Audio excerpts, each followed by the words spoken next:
Hi, my name is Paul Burns, living in Bradford, West Yorkshire, England, and today I'm going to explain the purpose of the Amplitude envelope on a synthesizer. The synthesizer that I'll be demonstrating is the Microkorg XL. It's a hardware synthesizer, but can be edited from a PC. Put simply, the Amplitude envelope modulates the voltage-controlled amplifier, shaping the volume of the sound over time.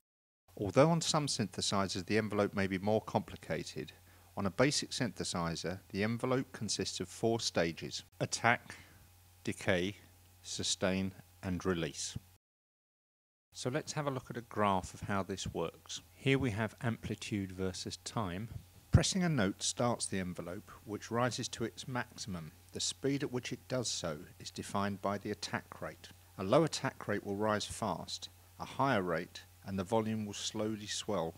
When it has reached maximum, the decay stage takes over. And the lower the decay rate, the quicker the volume drops away to the level set by the sustain amount.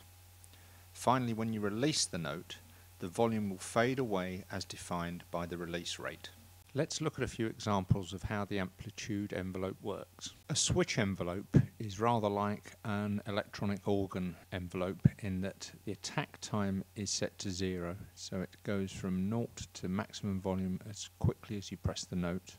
The decay time is not applicable. The sustain level is at 100%, and when you release the note, it decays as quickly as possible back to 0. On certain synthesizers, you may detect a click, and this can be adjusted by just increasing the attack and release time. It will soften the attack and release, knocking out the click. Let's hear it.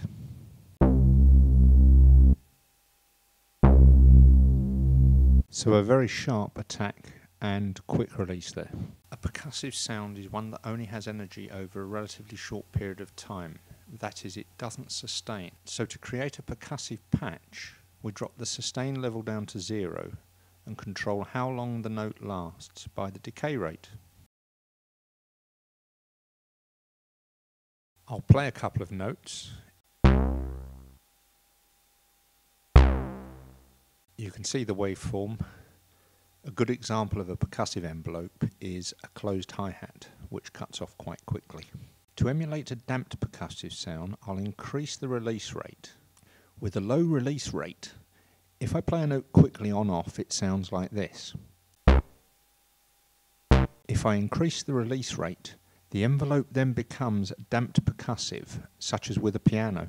Playing a note fast on-off and the release rate makes the sound fade away more slowly.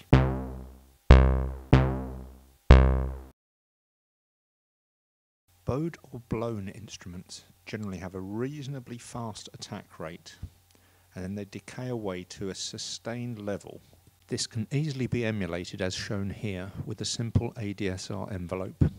I will just increase the attack rate a bit, also the decay rate, and you would generally set the sustain level somewhere between 50 and 90%, giving it a bit of release at the end.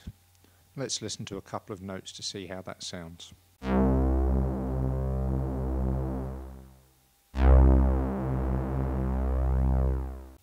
You can quite clearly hear the effect of the envelope on this particular patch with the attack, decay, sustain and release.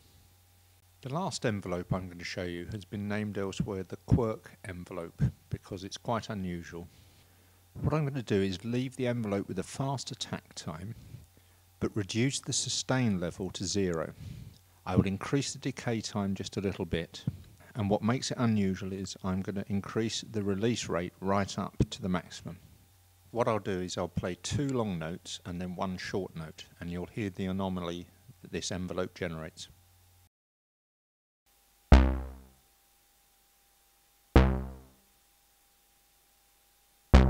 So, as the short note dies away, what you're hearing here is when I press and hold a key, because it has a fast attack and quite a fast decay, the amplitude envelope cycles through quite quickly. So you get a percussive sound. However, if I interrupt the cycle by playing a short note, then the release part of the envelope takes over, and because I've set it so high, you get a very long, slow fade. That's just a very quick overview of the amplitude envelope. I hope you've enjoyed today's lesson, and thank you very much indeed for your time.